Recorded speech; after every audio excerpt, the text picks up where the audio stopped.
It's hardcore history. Addendum. There are two kinds of people that listen to this podcast. One group are history fans.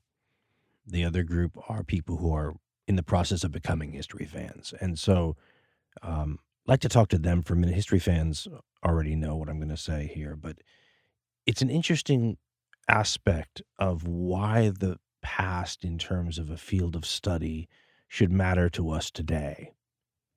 We exist in a time period where the value of a history education, for example, among several humanities / social science disciplines, are sort of at a low ebb because a whole bunch of factors, including people who come out of college with huge student loans they have to pay back, is geared towards, trying to maximize the investment that was your, university education, which is totally understandable, but it causes us to sort of look too knee-jerk at the connection between education and earning potential, right? You study computer science, you get out, you have a job, as opposed to you become a more formidable person by immersing yourself in the humanities, which helps you in a whole bunch of ways as life requires you to adapt over and over again. I understand people devalue it, and maybe those subjects are not the same as they used to be, but there was always a practical value to learning about things like history, although not always in the way non-history fans assume. Again, history fans already know this. Let me use my favorite example. You'll often hear, usually when we're talking about some military affair that might involve, combating a dictator or something, you'll hear the 1938 Munich appeasement argument brought into play. You'll often see this. Somebody will say, we learned in 1938 that you can't appease dictators because we appeased Hitler and look what happened. This is a standard non-history fan understanding of cause and effect where they look and say, well, it happened this way once, therefore it'll happen this way again, ignoring what history fans obviously already understand, that there are a bazillion variables. And all those variables make the situation, that you're using that 1938 appeasement example to, make an argument point in that the two situations are not comparable. First of all, dictators don't always act the same way, right? Hitler's a human being. He acts a certain way. Doesn't mean Saddam Hussein's going to act like Hitler automatically. I mean, there is no automatic, way you can just predict it. Well, Hitler would have done this, therefore Saddam's going to do it too. It doesn't work that way. That's a variable. And then that's one of millions, right? It's in the interest sometimes, though, of people to have you believe history works that way. Journalist Ted Koppel once said, history is a tool used by politicians to justify their intentions. And of course, it only works if the audience on the receiving end of that kind of a discussion also doesn't really understand all the variables and the way history works. Not enough history fans in the electorate, I'm comfortable saying. So that's how history doesn't teach lessons, but so many people think that it does. I mean, there's a great line, it's famous, from the philosopher George Santayana, who said, those who cannot remember the past are condemned to repeat it, implying that you have to learn these lessons, like don't appease Hitler in 1938, or, you'll have to appease someone all over again, and then you'll have a third world war. In other words, learn from the past, but that's not the quote if you look it up. The actual quote is about retention of memory, societies building upon ideas that came before, allowing them to progress as they build idea upon idea. Here's the whole quote. Progress, far from consisting in change, depends on retentiveness. When change is absolute, there remains no being to improve, and no direction is set for possible improvement. And when experience is not retained, as among savages, infancy is perpetual. Those who cannot remember the past are condemned to repeat it. End quote.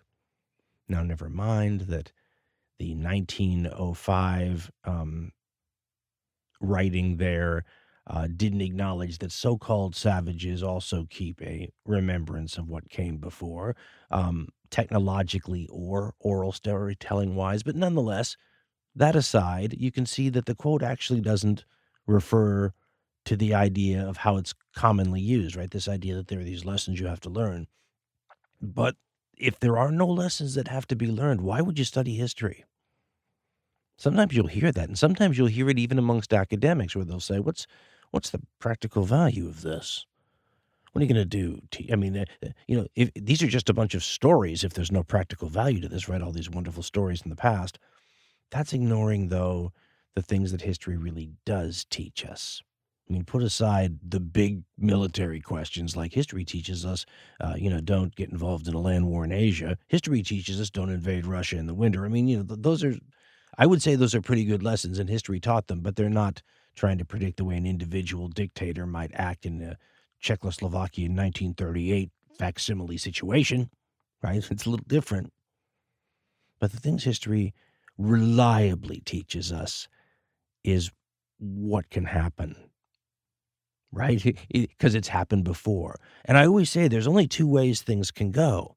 They can go the way they have in the past, or they can go in a different direction. Either one of those is fascinating. Most of the time, it goes the way it's always gone. Doesn't mean it has to, but most of the time it does. And then you can look at situations and go, well, look at how bad it got in this situation when it went this way. That's something to learn from history. That's putting your hand on a hot stove, experiencing something like, I don't know, a world war in your lifetime, and saying, can't have another one of those. How long does that lesson last?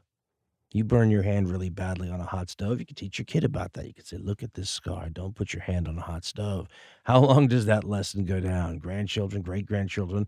Eventually, given the right circumstances, that hot stove might look like just the right answer. One of the reasons I started this Hardcore History Addendum feed was to put stuff in here that just didn't fit in the history show, or stuff we could just produce more quickly, or stuff that just was weird. Maybe that's today's show.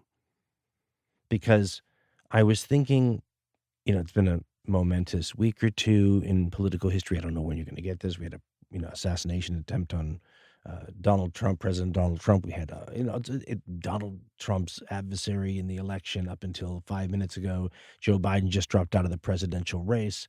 So there's a lot going on right now, right? The boiling or simmering pot that is our national debate is about to blow up, and some people want it to. Once upon a time, I probably would have done a common sense show about it, and lots of people have been asking. But we live in an era, and I think it's one of the fascinating aspects of it. There are times, and I imagine many of you history fans out there do this too, where you can sort of step backwards and try to see this from a much longer view perspective and ask yourself, can we see what's going on here? Can we see, and one of the fascinating aspects is the way that the climate and the hyperpartisanism and the stakes being so high and all those things have taken things like opinion when it comes to talking about politics or current events or analysis, and made it relatively irrelevant. Something where it only is directed at the people who already have these beliefs, and where purity tests on all sides are in full force. I mean, it's a very weird time to try to influence the public debate with some, thinking of your own, because everybody can just write it off as partisan or a sign of your leanings. So rather than play around with things like opinion or analysis that might be bias, I thought maybe we could just look at what's already happened and maybe learn one of the lessons that history does teach. The lesson of, if we're not careful, it can get this bad. In 1968, just like what just happened, a Democratic president, shocked the world and said he was not going to run for re-election. This caught almost everyone by surprise, and the Democratic convention was not that far away. Obviously, I don't know when you're going to get this, but that just happened to us. History doesn't repeat itself, but it sometimes rhymes, right? In 1968, when Lyndon Johnson did this, we're kind of in a potential mirror image of where we are now. When Johnson decides not to run for re-election, the country's exploding. Now it feels like the country is pregnant with disaster, maybe is a good way to put it. Everybody just sort of on pins and needles. And maybe I'm misreading the situation. Let me just say that at the outset. I could be completely misreading. I'm not out there circulating all the time, so I could be misreading everything, but it feels a little pregnant with anticipation. And there's almost a date, right? The election coming up. Um, and almost a drooling going on now among some. Let's just talk about what might happen. And I don't mean exactly the same, but there are things we can learn from the past, as I said, and some of it is how things devolve and what might occur and ways things might go. And we actually have seen a version potentially of this, I don't want to call it dystopian future. Who knows how bad it will be? But if it's as bad as 1968, one might ask if we really want to go there. Now, we wouldn't actually be going there, as we all know. All those variables I talked about in the 1938 Czechoslovakia example are in play here, too. But there is a weird funhouse mirror sort of reflection going on between that time period and now, including the fact that by the time things explode, they had been clearly heading that way for a while. You could feel the tension ratcheting up for, well, one might say from the mid 1950s. I mean, the civil rights movement gets going in late 1950s strong. And when President Kennedy's assassinated in November 1963, every baby boomer book you've ever read points to that as a huge sort of cultural change in outlook and everything. I read a quote by Lance Morrow that I thought really was the best summation of that sense that you get reading some of the stuff written by the baby boom folk. And it said, quote, "The real 1960s began on the afternoon of November 22nd, 1963. It came to see that Kennedy's murder opened some malign trap door in American culture, and the wild bats flapped out." End quote. But I've noticed the Funhouse mirror similarities for a long time, and actually back in late 2013, early 2014, so a decade ago, I wrote a sizzle reel about the subject. Now, let me back up for a minute. That's what's going to make this a weird show, by the way, is that I'm actually sort of relying on work I did a while ago for something that never got done.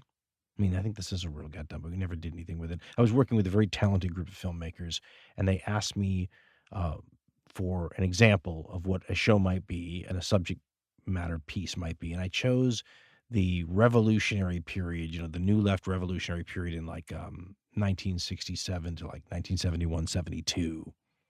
And even back then, the interesting parallels and stuff were such that because you could almost, as I said, in the same way you could see 1968 and the explosion and all that percolating for a long time ahead of time, you can see what's coming in front of us has been percolating for a long time too, with stressor piled upon stressor for years.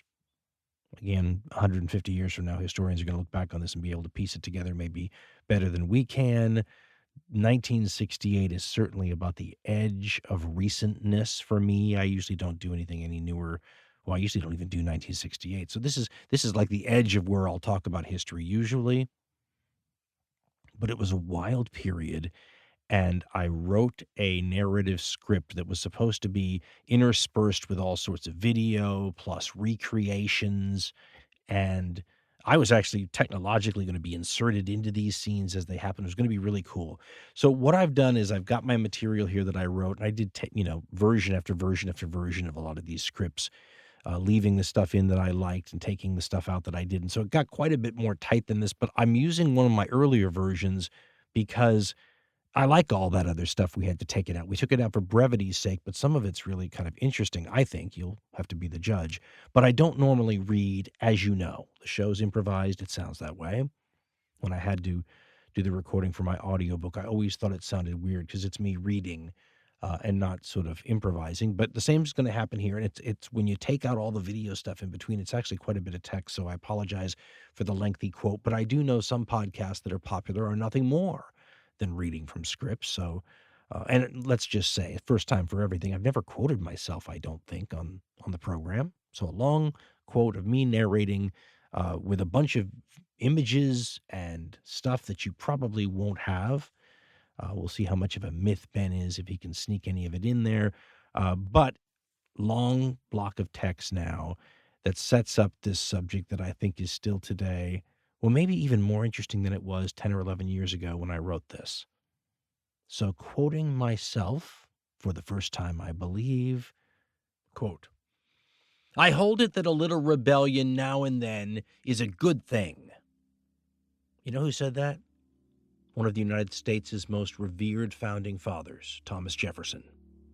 And it sounds good in theory, right? The United States itself was, of course, founded on an act of rebellion, and Jefferson was one of the people leading that. But when does a little rebellion turn into something more? What if I told you that next year the United States would experience more than 150 violent riots? Would you classify that as a little rebellion? If I told you that in one 12-month period in our near future, the U.S. would suffer more than 170 bombings or bombing attempts on American soil, what would run through your mind? What would you think had happened? These may sound like hypothetical questions, but the fact is, when the right historical ingredients are present, a witch's brew of revolutionary activity can be conjured up more often and more quickly than most governments find comfortable. It happened, for example, in 1848, the so-called Year of Revolution, when more than 50 European and Latin American countries spontaneously erupted in anti-government protests and violence in the same year. 13 years later, the United States saw the most serious threat to its government in its history when civil war broke out between the southern and northern states. Now, while no one is alive today who remembers those events, plenty of people now living can recall in vivid color the last time Americans engaged in a little rebellion. Now, let me stop here and say at this point you were supposed to see all sorts of images and videos that helped negate the need for me to explain everything that was going on, but lots of showing of all of the tensions and how it broke out into open problems in the streets. And my narration continues, quote, "And it wasn't just hundreds of riots and bombings. It also included multiple high-level political assassinations, tens of thousands of arrests, hundreds of thousands of demonstrators in the streets, universities shut down and buildings occupied, and protesting students shot down on campus by campus police and National Guardsmen. It was the late 1960s and early 1970s, and calling the anti-establishment actions back then a little rebellion doesn't do them justice. In reality, it was probably the closest the United States came to revolution since the Civil War, and it happened less than a half-century ago. It's still controversial, too. How do you decide if insurrection is a positive or negative thing? Sometimes you get a United States of America out of a rebellion, but sometimes you get a Soviet Union. Do the reasons for an insurrection justify it? And who decides if those reasons are good enough? The establishment? The rebels? Or maybe the great mass of people caught between the extremes are the ones who make the call? Well, sometimes that verdict is rendered by history, and sometimes the court of history even reverses itself on appeal. But history, or those viewing it, has the luxury of looking at extreme events from the safe distance of the future. It's as though we're looking at a movie we've already seen. There are no risks. We know how things turn out. The participants living through events in real time didn't, and the stakes could be insanely high. I mean, in just one 16-month period from 1969 to 1970, there were more than 40,000 bombings bombing attempts, or bomb threats in the United States. That's an average of more than 80 a day. If we were experiencing anything like that today, during the 24-hour news cycle and the era of 21st century Homeland Security, don't you think we would consider the stakes insanely high? And no target was immune. New York Police Headquarters was bombed. The U.S. Capitol was attacked.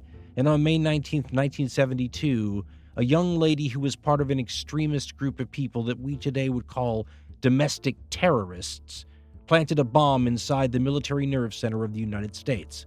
She planted it in the Pentagon. A nation that proudly celebrated its own founding revolution every year was dealing with members of their own citizens who thought it was time for another one. How on earth did the United States go from a Leave It to Beaver reality in the early 1960s to one better represented by the Mod Squad in just a few years? Make no mistake about it, the transformation was traumatic. During that period, many emerging trends came together to create one of the most turbulent eras in American history. It spanned several years, but 1968 was the tipping point. Ultra-dramatic events kept ratcheting up the pressure all through that year. That the Beatles went from singing All You Need Is Love in 1967 to Revolution a mere year later is symbolic of the mood shift. Anyone old enough to have gotten married and started a family after World War II would have been forgiven if they'd had a case of historical whiplash. How did the bucolic, crew-cut, all-American 1950s morph into the angry 1960s and early 1970s? And how did it do so quickly? Well, it had a lot to do with the young people coming of age during those years and the events that were impacting their lives. End quote. Then I have a notation here. Shots fired, JFK killed, show films. So you have to imagine the interspersing of all of this sort of stuff. And I continue, quote, "The end of a period that is so romanticized it's recalled as Camelot signaled the first change of mood. The violent death of a popular, glamorous president in such a traumatic fashion scarred a generation and added a dose of cynicism into the national outlook. JFK wouldn't be the last leader gunned down in the 1960s. Far from it." End quote. Malcolm X was gunned down in May 1965, and while white America was relatively scared of Malcolm X, and so was some of black America also, this was cited as one of the reasons for the creation of the Black Panthers in 1966. And in my narration, I said, quote, "Anger over the killing of Malcolm X, who as a member of the Nation of Islam had been seen as a dangerous figure by much of white America, and by some of black America too, was one of the reasons cited for the creation of the Black Panthers in 1966. The Panthers were to become one of the more angry, forceful, and revolutionary of the groups pushing for racial equality. They picked up on the mantra of freedom by any means necessary, and attracted people who felt that the results gained among more peaceful approaches, like those of Martin Luther King, were either too slow in coming or too modest in scope." And then I wanted to insert a video of H. Rap Brown saying his famous quote, "I say you better get a gun. Violence is necessary. It's as American as cherry pie." End quote. I have a lot of great quotes I'd like to incorporate into this today that I looked up from the era that just sort of, all of them are little data points or pieces of a mosaic that when you throw them all together, you start to assemble sort of a better picture of what we're talking about here. But there's a ton of stuff going on in this era. It's crammed. I mean, if you have a detailed timeline, it's an amazing list of ever increasingly tense situations that crop up one right after another. My narration continues, quote, "The Reverend Martin Luther King Jr. was at the opposite end of the violence scale from groups like the Black Panthers. In fact, he was one of the most famous proponents of nonviolence in history. But by 1968, even King couldn't seem to prevent violence from erupting at his events. King said in early 1968, quote, Maybe we just have to admit that the day of violence is here, and maybe we have to just give up and let violence take its course. The nation won't listen to our voice. Maybe it will heed the voice of violence." End quote. Then my narration here says, quick cut to the Martin Luther King shooting and aftermath. My narration continues, quote, "After Martin Luther King was assassinated, the country exploded. 130 U.S. cities experienced everything from unrest to riots at the same time. Machine gun nests were set up around the nation's capital. Snipers in high-rise buildings engaged in gun battles with police on the ground. Several major urban areas had turned into war zones. It would take 65,000 riot troops to restore temporary order around the country." Martin Luther King had said before he died that the summer of 1967's riots, the previous year, couldn't be repeated without something really bad happening. Quote, "We cannot stand 2 more summers like last summer without leading inevitably to a right-wing takeover and a fascist state." End quote. King's death would almost assure 1968 would see even more unrest than 1967. How long do you think our society today could weather storms of this magnitude? And what if just when you think the tension meter has maxed out at 10, it gets turned up to 11? John F. Kennedy's brother, Robert, former Attorney General of the United States, was running for the presidency himself on a peace and racial equality platform when he received the news of King's death during a campaign speech and had to break it to a stunned and horrified crowd. Insert the famous RFK doing this, I Ladies wrote. and gentlemen, I'm only going to talk to you just for a minute or so this evening because I have some very sad news for all of you. Could you lower those signs, please? I have some very sad news for all of you, and I think sad news for all of our fellow citizens and people who love peace all over the world. And that is that Martin Luther King was shot and was killed tonight in Memphis, Tennessee.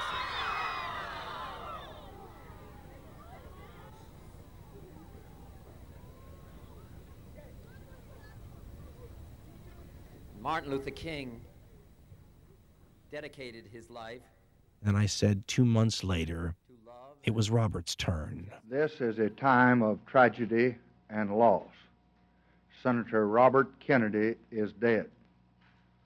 Robert Kennedy affirmed this country, affirmed the essential decency of its people, their longing for peace. And then, mercifully for all of us, the text ends with this summation. Quote, "There were some that saw some level of horrible irony in the fact that 2 of the most prominent proponents of peace in American society both were violently gunned down by assassins.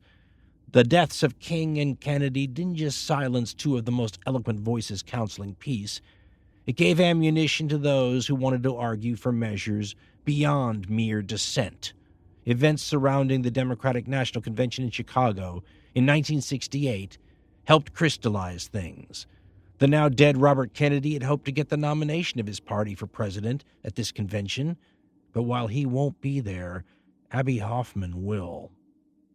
End quote. And that's sort of the end of the sizzle reel, but it's given us sort of a little introduction into the elevator pitch for the time period, right? You think of any society out there trying to absorb all of the different cultural inputs that were happening at that time period. And I mean, if you were looking at an ancient society and you said it had all this going on, you would wonder how it kept together. This is part of the funhouse mirror reflection thing, because there's a sense that you almost feel that way now, right? That the level of sensory input amongst everything going on is on overload and on self-destruct, right? And in November, boom. But let's start with stressor number 1. In 1968, you had the war in Vietnam. And truthfully, we don't have anything quite like that now. I can't even find an analogy for that. You might say something like Ukraine or the situation in the Middle East, but we don't have Americans dying in that sort of circumstance. We had a steady drumbeat of people dying during the Vietnam War. In 1967, the year, of course, before 1968, 9,353 or so people died in the Vietnam War in the American military forces. That's added to an existing total by that point of almost 16,000 people already, and we'd only really been heavily involved in the war since about November 14th, 15th, 1965, and I only have that date on my tip of the tongue because that's when I was born, and that was during the Battle of the Ia Drang Valley, which is really maybe, I mean, you can argue this, but probably the point where things exploded into outright, full-on, here we go. I mean, this, or the Gulf of Tonkin type stuff. But the drip, drip, drip of casualties, I mean, you'd have 100 and something people a week, and they'd sometimes, well, actually, they'd weekly show like their high school graduation photos or the ones from graduating, basic training photos in the magazines. And you'd see all these nice, good looking, clean cut American kids not coming home. And you'd ask the logical question as time goes on, when's the end of this coming? What are the victory conditions? How do we win? And when does that happen? And, even if none of these people were related to you and it didn't hit you hard, all Americans were paying a fortune for this. I mean, the daily cost of the war and the monthly cost of the war was insane.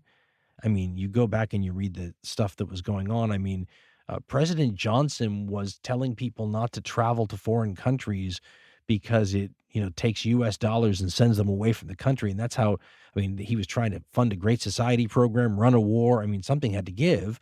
And so even if you didn't have a kid or a dog in the war fight of things, even if you supported the war, the taxes were a burden, and you might logically wonder, so what are we getting for our money, and when do we get to stop paying it? The administration and proponents of the war continually said basically that it's happening. It's going to be soon. We have a light at the end of the tunnel. And they pushed this narrative for quite a while as more and more people, would hop off the "we're winning the war" train. And then finally an event happened again in our year of 1968, in January, in fact, that had an impact out of all proportion to the battlefield situation. You've probably heard of the Tet Offensive, and that's what it was. In the Tet Offensive, North Vietnamese forces and Viet Cong guerrillas took over a bunch of territories and cities in Vietnam, South Vietnam, which was our ally, all at once, which then required, a massive response. A ton of it was shot by news cameras in ways that you couldn't do today. You would never get in. I mean, it just wouldn't be allowed. The governments would censor it. It was this crazy little moment in the history of military news gathering where, and it was only really like at the last third maybe of the war, maybe the last half, when the cameraman could get in there and shoot real footage. I mean, it's crazy stuff. But there was a lot of stuff shot during Tet, and the images were on American television. And during Tet, I mean, Walter Cronkite, the most trusted man in America, who was a rah-rah supporter, basically, of the government, a Second World War guy, he turned around and basically said, clearly, we're not winning.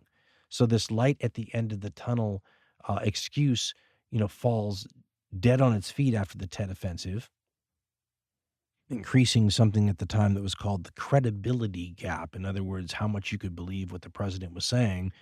And even though none of the conditions of being a president of the United States were different than in earlier eras, the sort of misty, rosy glow with which Americans believed everything their president said, that's what's wearing off in this era, right? That facade of credibility. If Eisenhower had told you 95% of Americans would have believed it, that goes away here because it's been abused. And this idea that the Vietnam War is ending and yes, we have to send more troops. No, we have to send more troops again. Well, we have to send more troops again, but it's all, we're wrapping it up. Victory is right around the corner, and Tet showed that it wasn't. And this was in January 1968. Now, one of the problems connected with the war that might not be as big of a deal today is that a bunch of the people in the military in 1968 did not want to be in the military. This was not a volunteer military, although there were volunteers in the military, as there always are, but this was a conscript army. just like the Army, by the way, of the United States in the Second World War and the First. I mean, there's a ton of people who are there because Uncle Sam sends them a draft notice. In some eras, that draft notice is expected, and people, by and large, heed what the letter tells them, and they go show up, they take the oath, they go to basic training, and they're in the military. In this era, less and less people were doing that. There's going to be one day, for example, where 1,000 people around the country send their draft notices back to the government. How many people can you arrest on draft evasion before you have a very different kind of problem on your hands? And what sort of signal does that send to the other side in your conflict, by the way?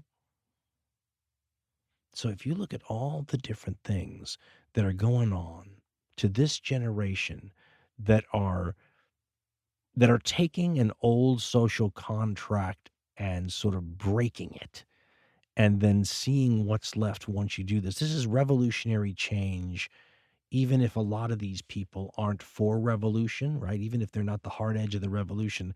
Listen to these things and think about how this would change a society that did not have these things as important inputs as recently as a decade previously. And imagine the Funhouse mirror reflection on how you can make all sorts of analogies for these things today, right? Something today that's equal to something back then, or some of the same damn problems in 1968 that we're dealing with now.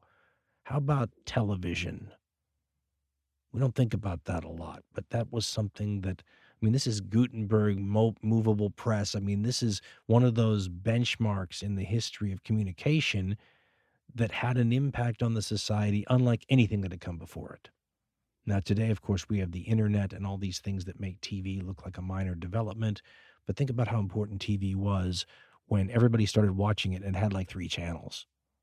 And it had a couple of major newscasts, and the whole world watched these things. And the impact on society was absolutely enormous.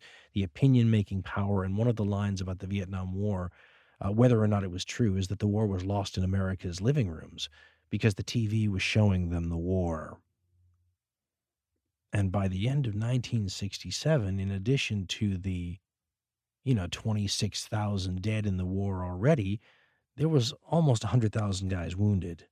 And when you think about the toll that takes on society, seeing a lot of these wounded veterans, some of them at protests, some of them angry at protesters, but all of that is, it always fosters the question in your mind, what did they lose that leg for, right? What are we doing? This whole situation that in some ways prevented the United States from going for like a Second World War victory and rolling the tanks into, Saigon or something like that, and then taking them way up to the north. That was all impacted by the fact that they now lived, the people in 1968, in an era of nuclear weapons. And you go look at the impact, for example, in the literature or in the television, popular media, the movies of the time period, this threat, this sort of Damocles threat of nuclear weapons hung over this whole generation. They were very conscious of it because they were born in a world where that threat didn't trouble them. And as we had said in the Destroyer of Worlds show that we did, there's a difference.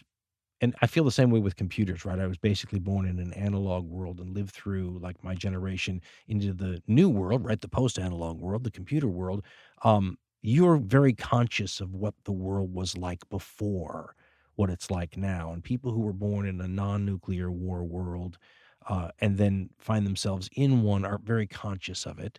And the literature proves, this impacted the way, your outlook on life. Will we even be around? Hard to quantify how big of a deal that was or not, but clearly this is a big change and it impacts how people think. The civil rights movement's another one. I wrote all these things down on the stuff from 11 years ago. The civil rights movement has been going on in this country since people have been denied their civil rights. You can follow the dominoes all the way back hundreds of years if you want to. But in the 1950s, things really exploded. And by the 1960s, of course, this is the high watermark of Martin Luther King and all those kinds of things, or, Malcolm X and some of the more radical groups, the Panthers. Civil rights is an enormous concern. And remember, during this era, it's only in the 1960s that this stops. You still had Jim Crow and separate but equal going on. You couldn't get a hotel unless it was a hotel for black people in some of the southern cities. You couldn't, stay at the same waiting room. You couldn't use the same bathrooms. You couldn't use the same drinking fountain. That's crazy. And you could see how anybody would demand that stop. And the civil rights marches and the movement was very powerful.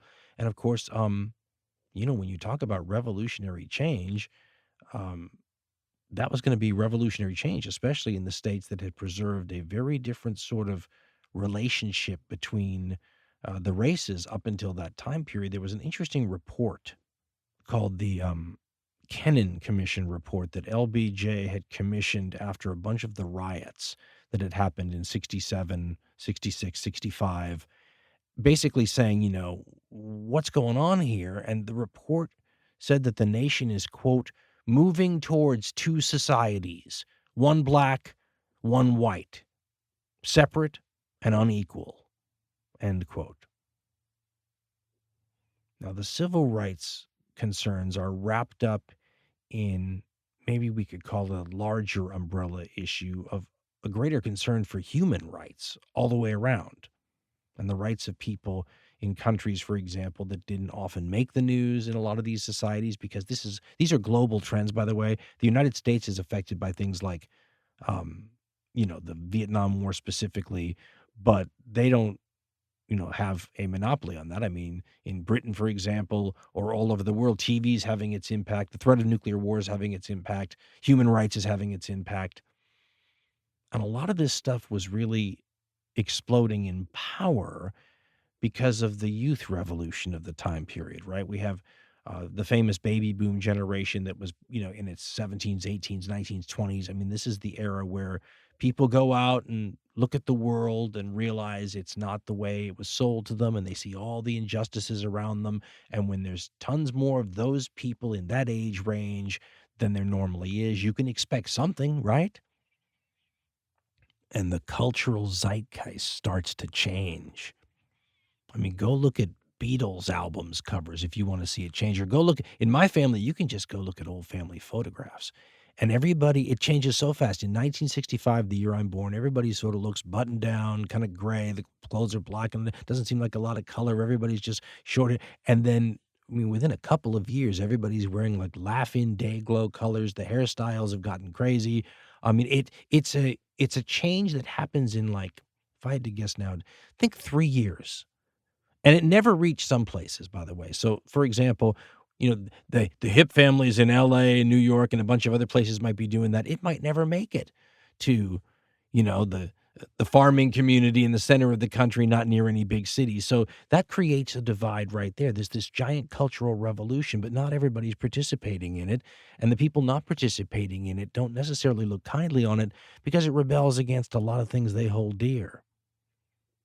Whether we're talking about religious beliefs or ideas on cultural things like guns and hunting. And, all the divides we see now really start in earnest during this era, right? We're still fighting about a bunch of the 1968 divisions, and it's never been resolved. But in 1968, that's a year that there were a significant number of Americans that thought it could be resolved by some sort of uprising or revolution.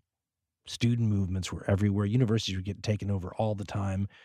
This is also the era, once again, it doesn't look very unusual to us now, where feminism was exploding, gender issues and the sexuality rights issues, like, homosexuals emerged from sort of the background during this period, where they've just sort of been a closeted group in society. Remember, there were laws against some of this, and all of a sudden, you have Stonewall and all that kind of stuff, and things change.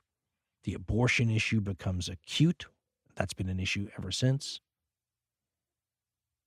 The Vietnam War and the draft was a perpetual threat that kept it all going. This was sort of the nuclear reactor that powered the whole thing. This is why when Nixon ends the draft in 1973, he didn't do it as a favor to anybody. He thought it was going to be a great way to undercut all of the student protests and the anti-Vietnam War protests, because he cynically assumed, and maybe was correct in some of his assumptions, that if a lot of these people weren't actually threatened with having to go to war, they wouldn't get up off their rear ends and go protest it. And so that's why the draft was really ended. But before it was ended, it was a prime mover in getting people motivated to get their rear ends out there and protest the war because they didn't want to go to the war. And a lot of people didn't.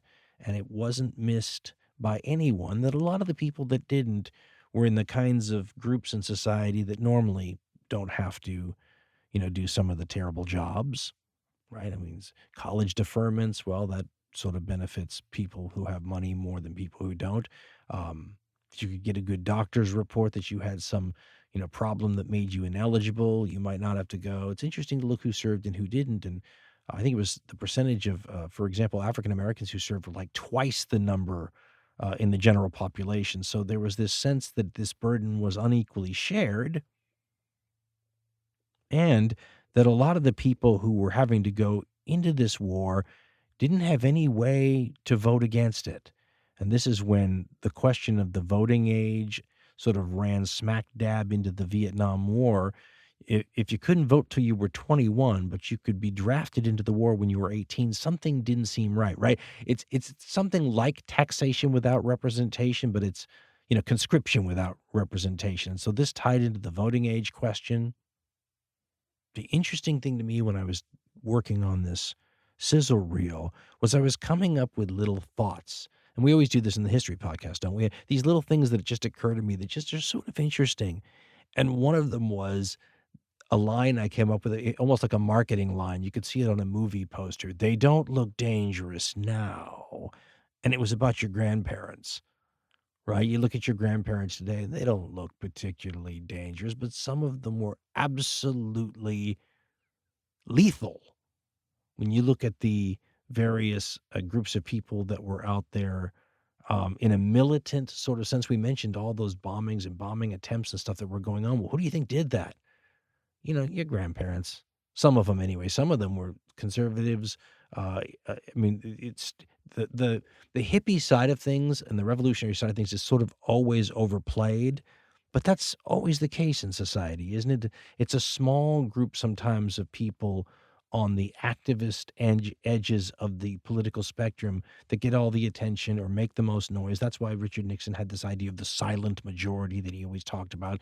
Maybe there's always a silent majority. But remember, when you have like Hollywood on your side, and they were embracing in Hollywood, as they often did, they always embraced sort of progressive ideas. And when the progressive ideas in the late 1960s involved all those things we mentioned, well, then if you're in Lincoln, Nebraska, and you're watching, what Hollywood's putting out in the movies and TV shows, it might look like a direct assault on your values. On the other hand, to the people who embrace those values, that just looks like justice, doesn't it? So see, we get that divide again. And it starts in 68. And in 68, one side exploded, and the other side had a counter reaction to it. Look at the timeline and think about what this timeline would do to us today. First of all, just like today, imagine that you had a lot of years leading up to this, and things have been progressively getting crazier and crazier.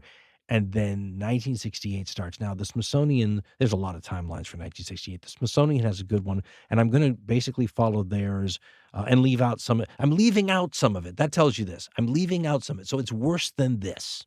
There are assassinations that play into all this, and we'll get into those during the timelines. There is as we said earlier, a president who decides not to run. There is international stuff going on with major geopolitical foreign policy events, that come at just the wrong time, coincidentally enough. And there's another element that's one of the variables of the time period. I have no idea how to quantify it either, but and I'm trying to figure out what the analogy in today would be if we were looking at the weird circus funhouse mirror.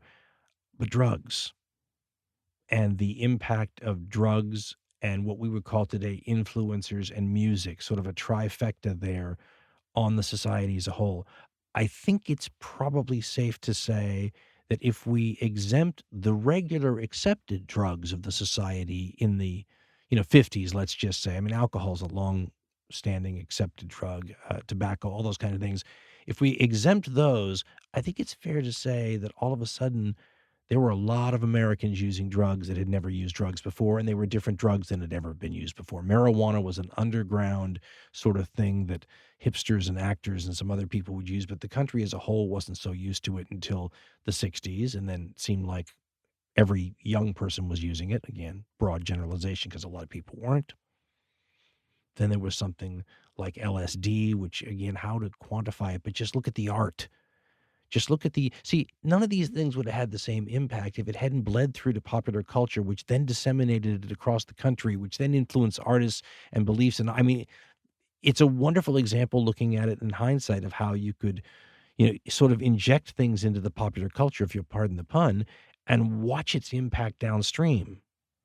Hard to quantify, though, what the drugs and the music and the connection of those things, and then adding politics to the mix, how that impacted things. But a fun game to always play is the counterfactual game, and ask yourself to view 1968 and imagine it without the impact of the drugs. Now, you may still have it. You're certainly going to have the civil rights stuff, for example. Does it look different? I don't know. I certainly think what happened, for example, at like the 1968 Democratic National Convention and those sorts of things would be different, because in that case, you're not dealing with civil rights people. You're dealing with people that are deliberately embracing the whole 1960s ethos, which includes the drugs, the music, and everything else. That's why we had said at the end of the script that when it comes to the Democratic National Convention, Robert Kennedy won't be there, but Abby Hoffman will. If I was trying to sort of find what looked like the best analogy for our modern situations in that circus funhouse mirror, what if I said the social media aspect maybe plays a similar load-bearing foundational element to the current situation that the drugs did in the 1960s? In the same way you can't imagine 1968 without the drug aspect playing its important role, can you imagine us being in the situation we're in right now without the impact of the social media and the connectivity and all that? I mean, we could start going down this rabbit hole, and there's a lot of weird things. I mean, in the 1960s, it was governments of the world thinking that the communists were using all of the left-wing revolutionaries and their not-so-radical liberal brethren to divide the country and undermine the values and all that kind of stuff. Now, the same thing is thought by governments, but they're worried about Russia instead of the Soviet Union undermining and dividing the country by appealing to right-wing America. I mean, it's fascinating. Like I said, circus, funhouse, mirror kind of feeling. But maybe if we're writing this story today, it's the social media and all that that forms one of the key building blocks that when future historians look back on the now from the future, they're going to say it was an integral element to the whole, witch's brew of the future problems that we may or may not have, depending on how things go.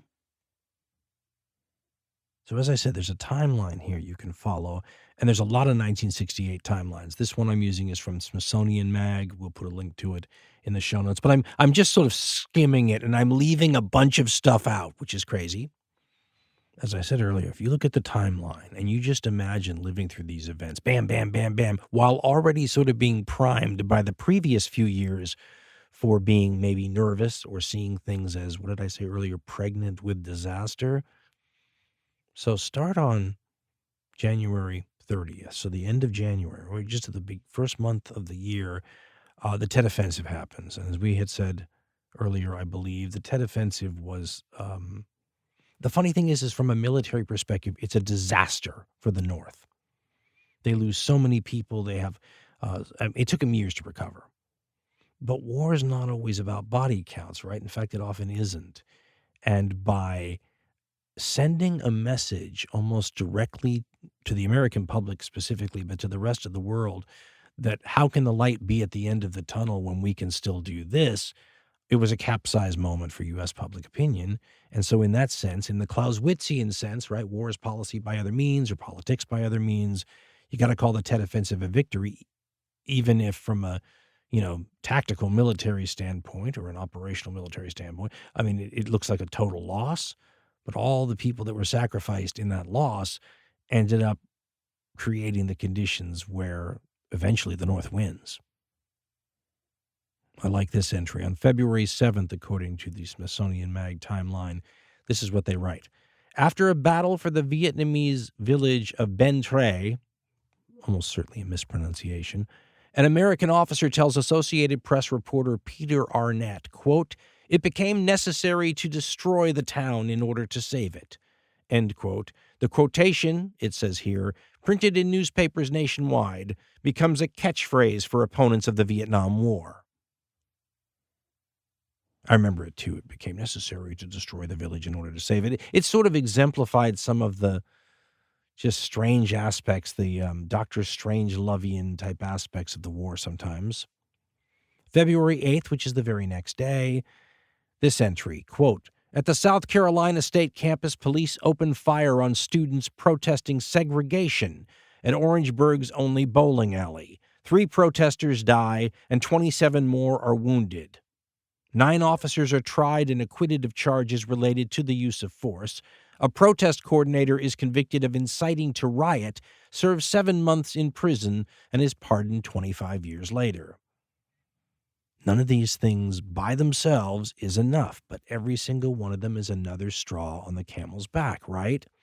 February 27th is when you have the famous Walter Cronkite, saying on television that the war is mired in stalemate, the most trusted man in America, right? That was his nickname. That's pretty big. If you're the administration, LBJ and the Democrats couldn't have been too happy about that. On February 29th, you get that Kerner Commission. I said Kennan, the Kerner Commission report that said that the society is moving towards 2 separate and unequal societies, one black and one white. A few days later, for a whole week, 15,000 Latino high school students in L.A. walk out of classes to protest and demand better education. On March 5th, so all happening in the same week, the government of Czechoslovakia, this is what I meant when I said that there's international stuff going on, which we can relate to today, can't we? Don't we have a ton of international stuff going on now? Look at your headlines. I mean, Ukraine, the Middle East, China, it's all, in this situation, the Soviet Union, which after the Second World War occupied a bunch of, sovereign nations. They became the Warsaw Pact, places like, Poland, Czechoslovakia, East Germany, Romania, Bulgaria. Places like that were all incorporated into the Soviet Union.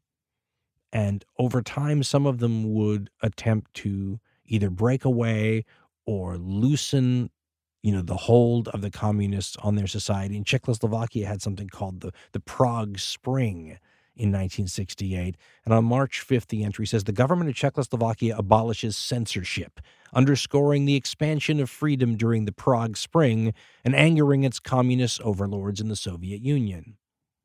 On March 16th, Robert F. Kennedy entered the presidential race. This happened after only like 3 or 4 days after a primary which showed that a peace candidate running against the sitting president, LBJ, Lyndon Johnson, was performing shockingly strong against him. And Robert F. Kennedy was basically running on a similar peace agenda, but was a much more high-profile candidate. He'd been the attorney general. He's part of that, Camelot thing that gives him a special shine. And when he enters the race, the Smithsonian Mag timeline says that that he said that the McCarthy showing in New Hampshire, quote, has proven how deep are the present divisions within our party and country. It is now unmistakably clear that we can change these disastrous divisive policies only by changing the men who make them, end quote. Something else happened on March 16th, but nobody's going to know about it in the general public for about a year and a half. November 1969, I think the news hit. On March 16th, when Robert F. Kennedy is entering the race, the My Lai Massacre happens in Vietnam. The My Lai Massacre is one of the worst atrocities in U.S. military history. There's just no getting around that.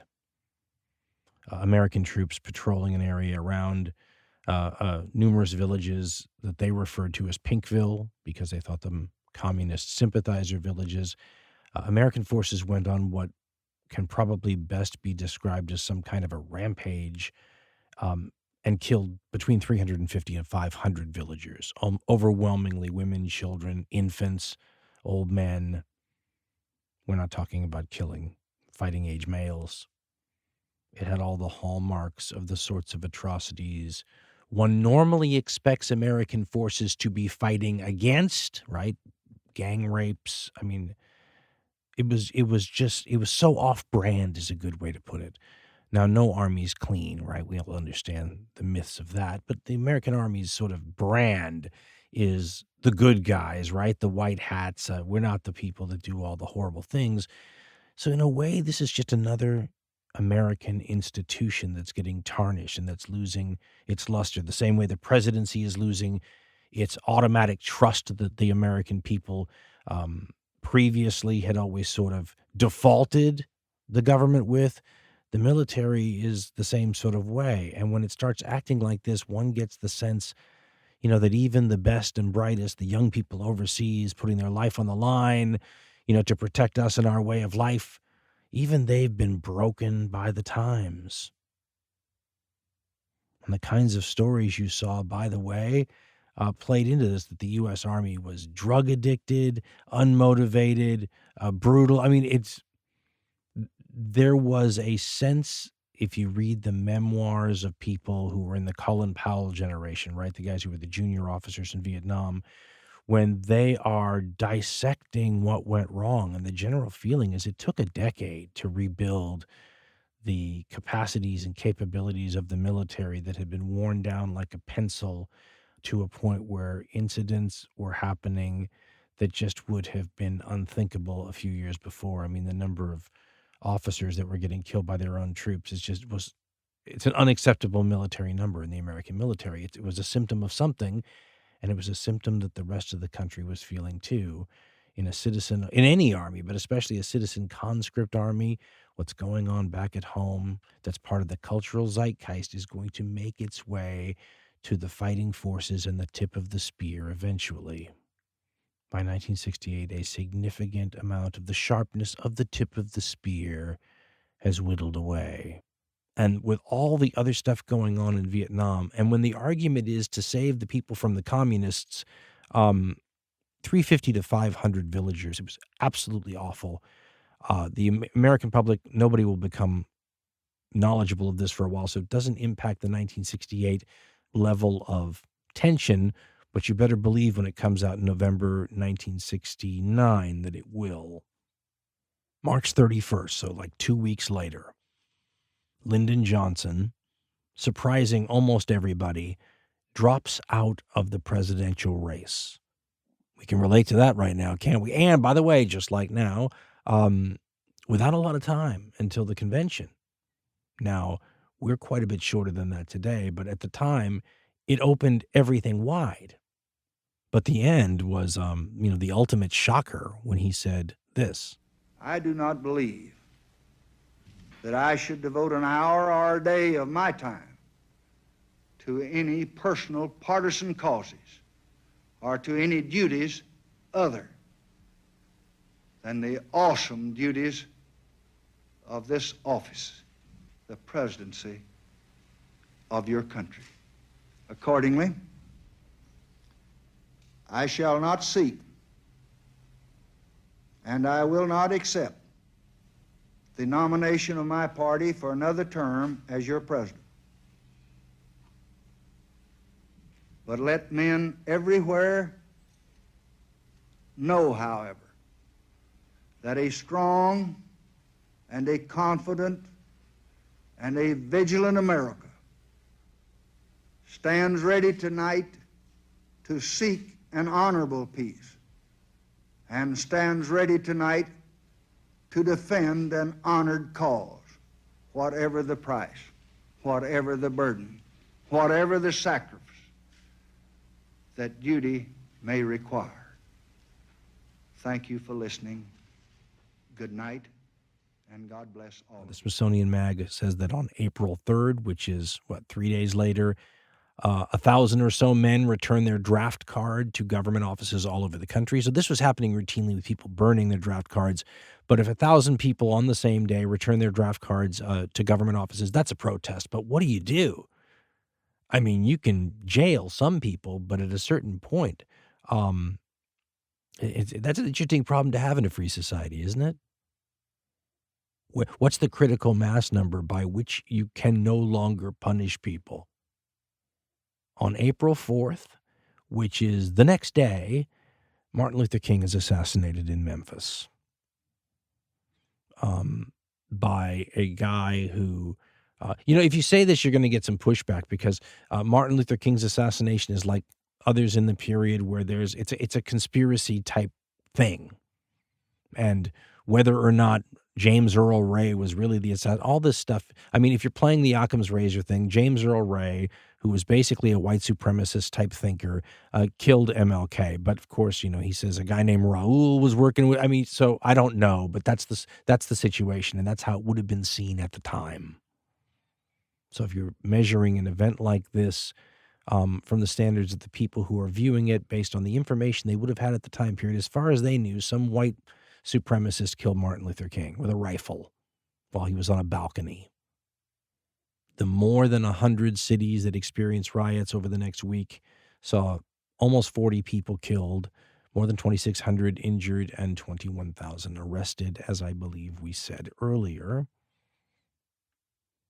And 2 days later, there's a 90-minute shootout between Black Panthers and the police in Oakland. So again, think about it. You're watching your TV news, and the TV news was TikTok, social media, word of mouth, satellite. It's everything we have today rolled into one in terms of its ability to influence. On April 23rd, there's a famous student protest at Columbia University where they take over 5 buildings and briefly hold a dean hostage. They call for the university to cut its ties to military research. And when the police are finally called in, they bring in 1,000 officers, arrest more than 700 people, and the injuries total more than 130 students, 4 faculty, and 12 officers. Again, none of these things by themselves break the camel's back, but it's another straw. The Smithsonian Mag then has an entry that gives us a sense of this being a global phenomenon and not connected specifically to the U.S. at all when they talk about the May 6 riots that break out in Paris between police and more than 5,000 university students, and then sympathy strikes threatening the French economy break out within a week, the story here says. Another straw. This is an interesting entry. On May 27th, the Supreme Court rules 7-1 that burning a draft card is not an act of free speech protected by the First Amendment. So there's a free speech limitation. How do you feel about that? That's an interesting question to ask. On June 4th, I mean, think about how quickly all these things are happening. On June 4th, Robert F. Kennedy in Los Angeles, celebrating a primary win, is assassinated at the Ambassador Hotel. It's a famous scene. Again, another conspiracy story, whether you believe Sirhan acted alone or was the shooter or not. It is amazing how many of these kinds of things we have during this time period. And these sorts of things have a way of filtering into the psyche of the population, hurting and deepening that credibility gap, we talked about earlier. And look at the effect now after decades. I mean, the whole idea, nobody believes anything anymore. Everything's a conspiracy now. And this is the era where that starts to happen, because the broad majority of people, especially in the United States before this era, believed, right? They didn't believe the conspiracy theories. They believed the official line. And the people who didn't were very fringe and small numbers of people. And that begins to change when you have major people assassinated and conspiracy theories. And let's be honest, in a lot of these cases, not wild, but worth talking about, conspiracy theories begin to, shatter your faith in the reality as told to you by, those who are in power. According to the Smithsonian Mag, on July 23rd, in Cleveland, the Glenville shootout between police and black militants leaves 3 dead on each side plus 1 bystander. This leads, the timeline entry says, to riots rocking the city for 5 days. This is an interesting entry and reminds us of the zeitgeist of the time and all these different inputs we were talking about that were sort of shattering the traditional norms of the culture at large. On July 25th, the Pope, reaffirming The Roman Catholic Church's opposition to artificial contraception issues a sort of ruling, if you will. So no artificial contraception if you're a Catholic. The pill comes around, the birth control pill during this time period, and is always cited as one of the revolutionary changes that creates this new society, right? This revolutionary new thing that in 3 years, as I said, if I look at the old family photographs, transforms my family from a bunch of people that look like they're in the 1950s to, day-glow 1970s people almost. On August 20th, the Soviet Union invades Czechoslovakia, stopping the Prague Spring and doing so in a way that the rest of the world feels powerless to respond to because of the whole nuclear weapons issue. And the Soviet Union, forget the Czechoslovakia angle. If Czechoslovakia is allowed to get away with these liberalizing things, then all of the other nations that the Soviet Union sort of has under their thumb are going to be tempted to do it too. So everyone's watching. So this is a message. It's cracking down in Czechoslovakia, but also saying to everyone else, don't think about doing the same thing. And the same thing had happened in Hungary in the 1950s. It would happen in Poland in the 1980s. The Czechoslovakia's, the Prague Spring gets slammed down hard on August 20th, and that ratchets up global tensions, of course. And then on August 28th, you get the Democratic National Convention, where everyone knows a giant demonstration is planned. And the mayor of Chicago has sort of made public statements that law and order is going to prevail because he's heard the rumors. He's ratcheted up the number of, police and security that he's going to have. And the demonstrators are going to be there too. They're basically anti-war demonstrators, but a lot of different groups are attracted. I have never seen good numbers for the size of the number of demonstrators, but when you look at the size of the forces that the city and even the national government has arrayed against them in the streets of Chicago during the 68 convention, and they had their hands full, by the way, you have to assume it's large. The interesting part about it from a historical perspective specifically is that this is a televised event. It is a globally televised event. A generation beforehand, it wouldn't have been like this, but as the chanting of the protesters would reveal to everybody during the entire event, they were saying the whole world is watching, and it was. And what they saw, well, there's nothing quite like it. It's something that was referred to by an investigator who looked into it afterwards as a police riot.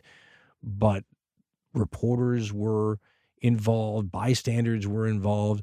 One of my favorite parts of the whole thing as an MC5 fan is that there was supposed to be a bunch of musicians arriving to play this event before it started, and only one band showed up, the revolutionary band, right, that pushed for all these revolutionary things to the MC5, and we lost the last two members of the MC5 early this year, 2024. One of them was Wayne Kramer, and I was talking to what I assume was Wayne Kramer's wife for the longest time, trying to do a show with him. And HHA, by the way, about the history of that era and the music. They played, and when that ended, all hell kind of broke loose. And the whole world was watching. I have some stats here showing the size of the forces arrayed against the demonstrators. There were 12,000 Chicago police, 5,000 Army troops, 6,000 National Guards troops. And this is an interesting aside here. I read that 43 soldiers were court-martialed afterwards because they refused duty that day because they believed in the values of the people protesting. And what was going on outside the convention sort of made its way into the convention when people who were speaking at the microphone would make reference to, what they call Gestapo tactics right outside the door. Now, there's an interesting lesson in this, by the way, that I think runs through a lot of these kinds of movements and revolutionary eras, where the very activities of those on the revolutionary change side of things create a backlash that gives them an end result that's the exact opposite of what they wanted. Abby Hoffman had said, because of our actions in Chicago, Richard Nixon will be elected. And if I remember the context of the quote, he wasn't all that unhappy about it, but he might have lived to regret that one. That is a problem, though, that extremists on either side often provoke a backlash from what Nixon called, as we said earlier, the silent majority, which sometimes their overriding concern is law and order and stability. And Richard Nixon ran on a law and order platform in 1968, and he won. And that was definitely the candidate that most of the people on the, revolutionary side of the ledger, that was the candidate they least wanted. On October 2nd, again, to show that this was a global thing, in Mexico City, police and troops fire on a student-led protest. The Smithsonian Mag then deals with the interesting question of how many people died by saying, police and troops fire on a student-led protest, killing or wounding thousands. The precise number is still unknown. On October 16th, in the Olympics, Americans Tommy Smith and John Carlos, receiving the gold and bronze medals in the 200-yard dash, raised their gloved fists to the national anthem to protest violence towards and poverty among African Americans. The next day, the Smithsonian timeline says the International Olympic Committee strips their medals and sends them home. On November 5th, Nixon wins the presidency, barely beating Hubert Humphrey. And the segregationist candidate, as the Smithsonian timeline points out, George Wallace, carried 5 southern states. This is in 1968, folks. Carried 5 southern states. That was back when the South was a solidly Democratic stronghold. The so-called Dixiecrats and the Northern Democrats and the Southern Democrats were not like each other at all. But they worked together to win elections and staff administrations and all that kind of stuff. But the South was moving away from the Democrats starting in the 60s. Nixon had his famous Southern strategy to pull away more of the states, and Reagan's campaign was very good at that too, and turned the South basically Republican. And in terms of the things that impact what we're talking about here, that's basically that's the high watermark of that list. And you try to imagine living through that in real time after already being primed for this by the previous few years. And it's interesting to contemplate how well we would be able to adapt to that level of change and shattering number of events happening that quickly. You would feel like things were falling apart, wouldn't you? One of the things that was a twist in that sizzle reel I was working on, because, I always have to have those twists. Sort of these weird ways of looking at it. I always compare it to sort of Twilight Zone type things, but one of the elements the TV show was going to have was recreations, and I didn't want to do recreations of historical events because I always think they look a little cheesy, but I didn't mind the idea of doing recreations of things that had never happened. And I thought, well, if you had today's 21st century Homeland Security tactics, laws, powers, and all those kinds of things, right, the post 9/11 America in 1968, how would things have been different? And so we filmed a recreation scene of Abby Hoffman in his, trademark famous American flag shirt being waterboarded by the authorities. I was told this did not go over well with some of the viewing audience who looked at the sizzle reel, but to me it was the key piece because it was the part that made what was happening in 68 a relevant sort of thing to look at today and say, could we have gotten away with that level of dissent today? And then, of course, the next question is, should we?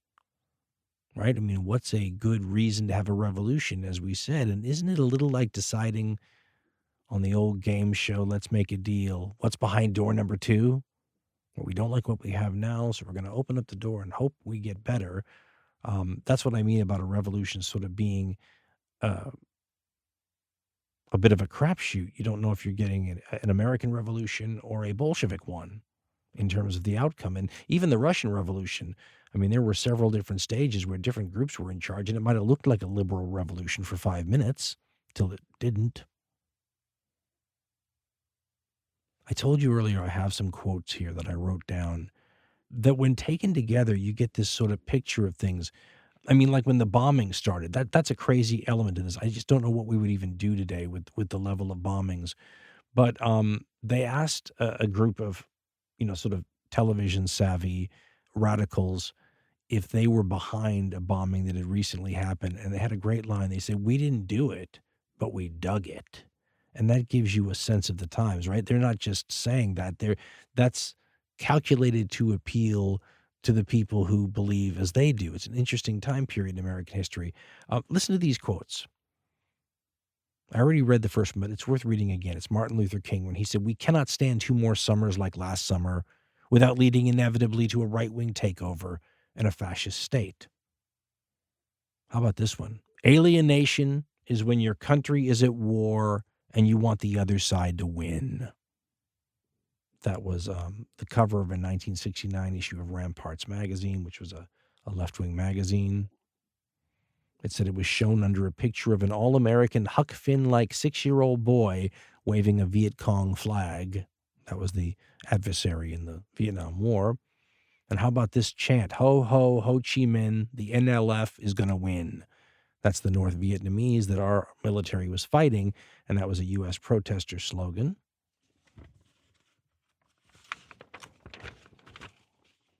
Oh, so I wrote down this one. This is what Charles Manson had said in court.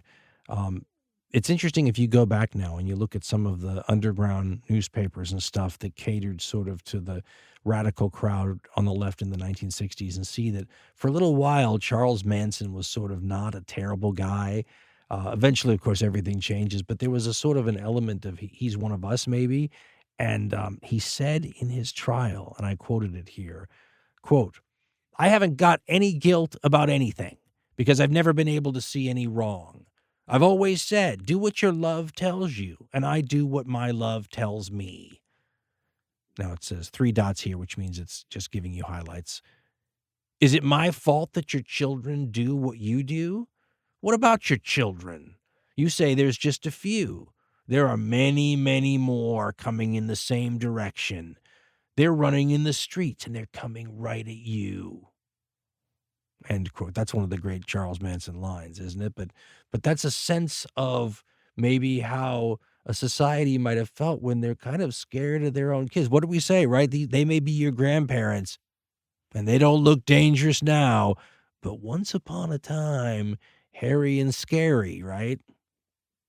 And I tend to believe that in whatever period you're talking about, when you're talking about an outsized amount of influence on the part of people at the extremes of the political spectrum, right? Extreme left, extreme right, whatever it might be.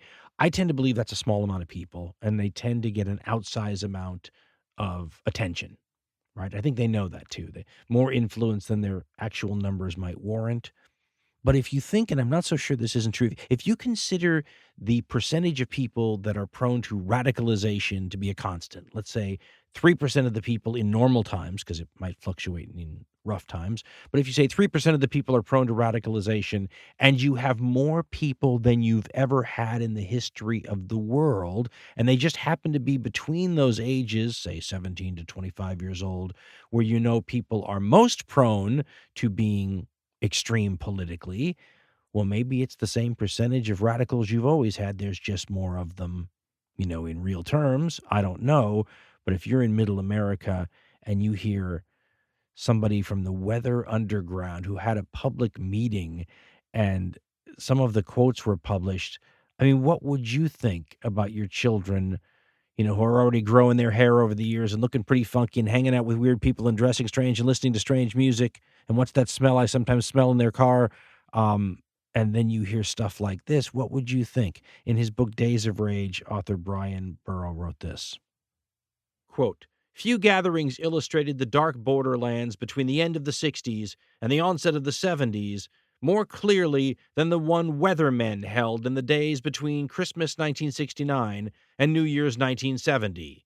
Billed as the National War Council, or Wargasm, it was the pep rally from hell, a 5-day orgy of violent rhetoric intended to set the stage for the underground revolution the leadership was now ready to begin.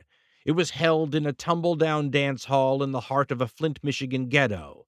On his arrival, Mark Rudd, who continued to have doubts about their plans, fingered a hole in the plywood front door. the result of a shotgun slug that had killed a patron just the night before, and thought, how appropriate. The Detroit Collective, Burrow writes, had handled the decorations, hanging large psychedelic portraits of Castro, Che Guevara, Ho Chi Minh, Mao, Malcolm X, and Eldridge Cleaver. One wall was lined with posters of the fallen Fred Hampton. Above the stage, they had hung their centerpiece, a 6-foot cardboard machine gun. End quote. One attendee said, we're against everything that's good and decent in honky America, and also that we will burn and loot and destroy. We are the incubation of your mother's nightmare. Another laughed at the recent Manson murders, which I believe were on trial at the time, talking about how they stuck a fork in one of the victims and how wild that was. And Burroughs says for the rest of the meeting, attendees were doing sort of a sideways peace sign symbolizing the fork. It's like sticking it to the man, literally. But let's understand something. The outsized amount of attention these people get play their role in dividing America and making the generations more suspicious of each other. But in real terms, the number of people who probably ascribe to such extreme beliefs is small. This may be something that's true in most times. But this is the bleeding edge. And the bleeding edge of the other side was just as, off the map. Yeah, here's a quote. Nothing is more American than revolution. That's Jerry Rubin, the famous Yippie member's line. And then there's President Eisenhower, right? The general who was so important in the Second World War, who was president for 2 terms in the 1950s, who a lot of the more traditional elements of America saw as a person who preserved the Norman Rockwell, side of America that's gotten so screwed up by the 1960s. And he said the anti-war protesters were guilty of rebellion and were giving aid and comfort to the enemy. So these are battle lines, right? Governments around the world thought this is communist inspired.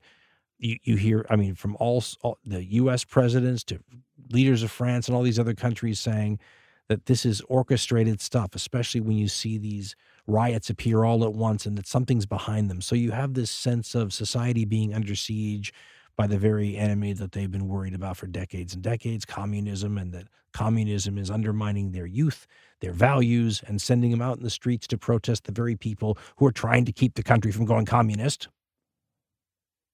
There's a section here on my notes that says random interesting notes. And there's 2 in there. The first one is the Black Panthers were calling for exempting blacks from military service. They were 11% of the population, but made up 23% of the troops fighting in Vietnam in an army of draftees, I wrote, freeing all blacks from prison and demanding that all future trials of blacks be held with all black juries. They were feeding hungry children in Oakland while parading in menacing clothes with rifles in the streets. Well, I don't know how I feel about the parading with rifles in the streets part, but some of that other stuff is rather interesting if we think about the idea of juries of our peers and how that would go. These are fascinating things, though, that you hear something like that today, and if you did a poll on it and took out the Black Panthers part, which might influence, what people would say, I wonder what sort of reaction you'd get. Here's another one of the random interesting notes I made. At least 7 Americans lit themselves on fire, self-immolation, as part of protesting the war in Vietnam and an attempt to garner attention for their cause. Many of them did so, I wrote, because they had religious beliefs that were anti-war, Quakers, Catholics, etc., and then I ended with almost all of them died.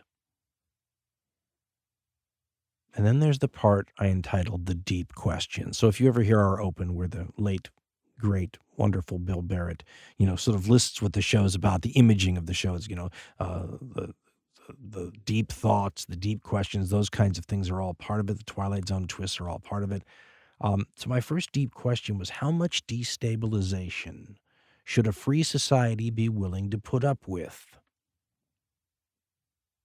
What is the limit before a government is justified spying on things like their ideological dissidents, right? When is it okay to say the government should be spying on people like that? Then I wrote, what if the destabilizers aren't some foreign element, but a significant percentage of your own young people exhibiting radically different views from their elders? So when we talk about destabilization in a free society, what if the destabilization is generational? Got another deep question here. I wrote, what if you thought the policies of your country were wrong or immoral? What would you be willing to do to change the situation? What if you felt that the traditional avenues of change built into the system offered no way to do this anymore? What would you be willing to do? Protest? Break the law? Self-immolation? Violence?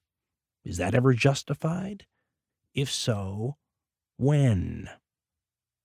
Another question I'd written down in my notes was this one. I wrote, what if an extremist bombed a building to combat a situation that you yourself oppose? Right? This idea that, what they're bombing is something you feel very strongly about too, right? You're on the same side as the person that took it farther than you would likely take it, right? That gets back to that quote we said, we didn't do it, but we dug it. That's a good question to ask in the future. If somebody does something extreme that you would never do, but you're on the same side of them ideologically, how do you handle that? Here's another deep questions on here, which I've alluded to already a little bit, but it's more specific. How different would our post-9/11 21st century world handle the circumstances of those in the late 1960s, early 1970s?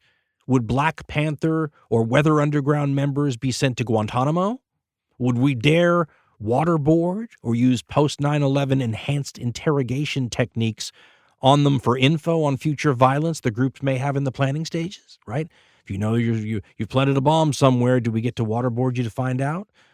In the late 1960s, they might have been taken downstairs to a private level of the police station and beaten with a phone book till the information came out, but nobody would have asserted it was legal.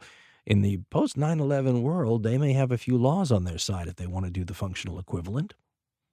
I wrote this, like I said, 11 years ago, 10 years ago. Here's another question. Quote, what if the views of protesters in the future are the equivalent of giving aid and comfort to our enemies? I said, maybe show a video of 1960s protesters waving a North Vietnamese flag at a U.S. anti-war demonstration and morph it into an Al-Qaeda one in the green screen video behind me. So a little note to the producers. Again, we can see the funhouse mirror reflection a little bit, can we not?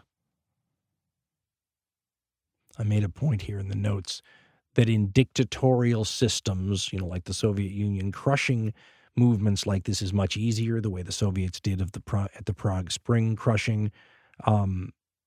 It's not so easy to do in a free society and get away with it, right? If you're too harsh, you're going to have the backlash against you that Abby Hoffman was suggesting was going to happen to the protesters when they got Richard Nixon, when they're protesting for a more leftist society. If the police go too crazy in Chicago, a bunch of people who otherwise would support them flip to the other side. So you're getting a lot of that with this extremism on both sides, prompting a counter reaction, which you could easily get again. That's more of the, what does history teach? History teaches that for every action, there's an equal and opposite reaction, right? The Newtonian law. Here's another one of the deep questions I wrote. It's easy to denounce extremism when the causes are so obviously negative, at least in most of our minds. The water is muddy, though, when the reasons behind them seem righteous to some. Are riots justified if they are a reaction to racism? Is domestic terrorism justified if it's done to end an immoral war that's hurting more people than the anti-war motivated terrorist acts? Is violence the lesser of two evils if it's done to promote something like saving the planet from climate change or nuclear war? When do the ends justify the means, or do they ever? This is the way that it ended, my little suggestion of a script here. And I think it's a good way to end this show, too.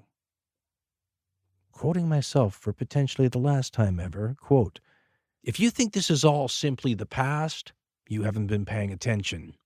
The past can often be prologue, as the saying goes. When conditions are right, when the ingredients are available, when the stars align, and they periodically do, you can have all the elements in place for the creation of a perfect revolutionary storm. Even in our recent past, we in the U.S.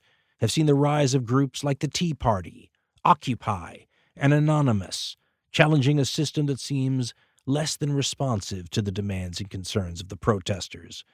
These could easily be the early sparks leading to future flames being kindled.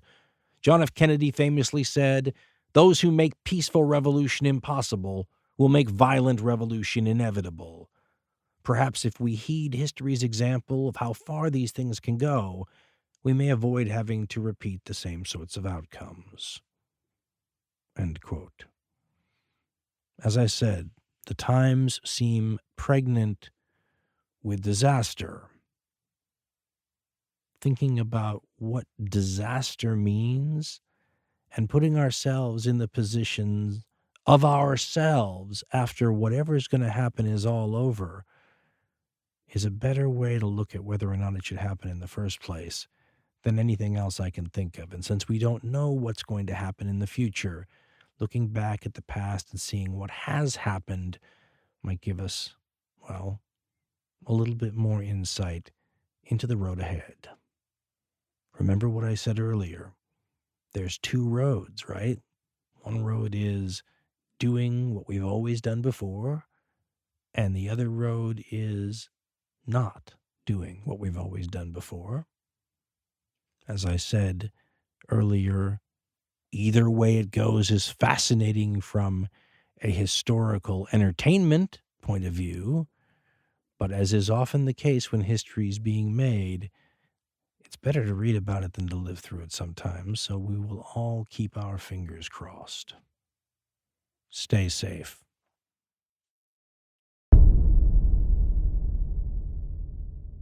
How would you like to receive an email whenever a new Hardcore History show is released? Just sign up for Dan's Substack newsletter.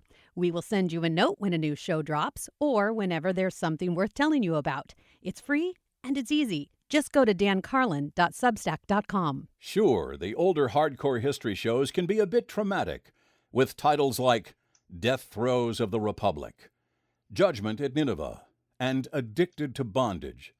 We just consider that truth in advertising. No pain, no gain is our motto. Pick up the entire catalog from dancarlin.com.